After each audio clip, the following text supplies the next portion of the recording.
Brendan Schaub is crying somewhere after this latest episode of the Joe Rogan Experience dropped. They talked about Brendan again.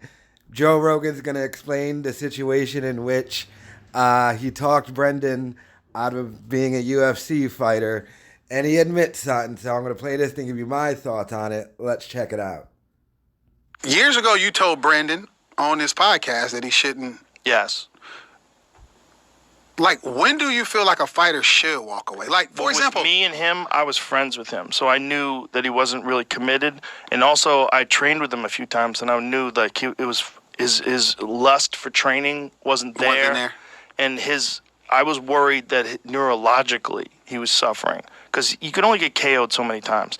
And I had personally seen him get KO'd a few times, and I knew he'd been KO'd in training, and I knew he had been fucked up playing football. I mean, he played football since he was a child. Yeah. Like there was too much head injuries. There's too many.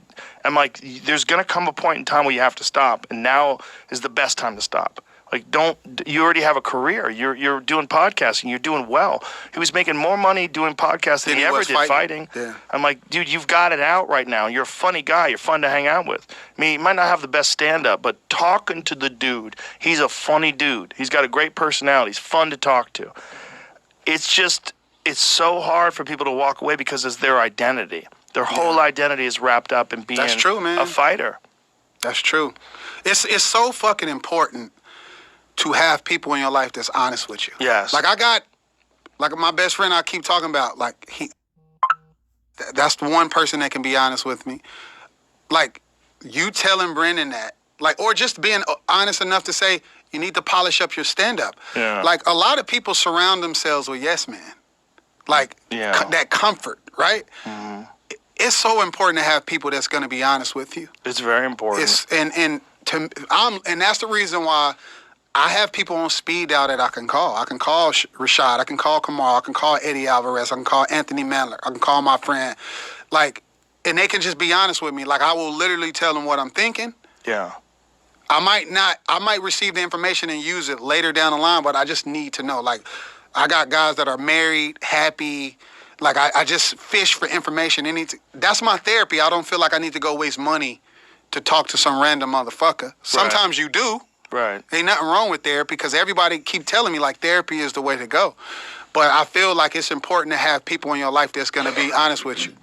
Especially if you're not honest with yourself. And a lot of people have a hard, especially like guys who are like full-on achievers who are always kicking ass. They eliminate all the negative. Fuck that. I'm a killer. I'm the best. I'm the best. I'm the man. And that is what fuels them, and that's what keeps them going. But that's also what can fuck you up if it's not reality. That's fucking me up.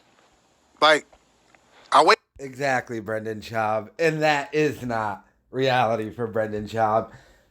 Everything he has is failing. His podcast failed. His new YouTube channels. I mean, there's an extra thick YouTube channel that gets like 100 views a video.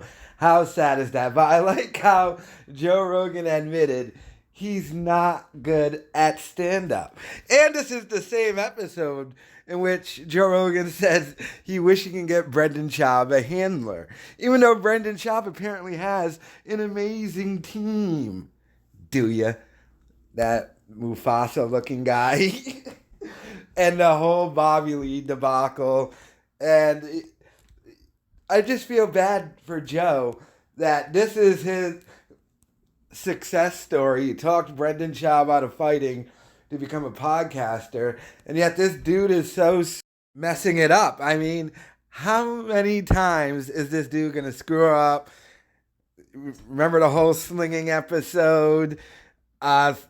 Attacking Bobby Lee, suing YouTubers. It's pathetic, but I like that Joe Rogan just admitted he's not good at stand-up. But let me know your thoughts in the comments.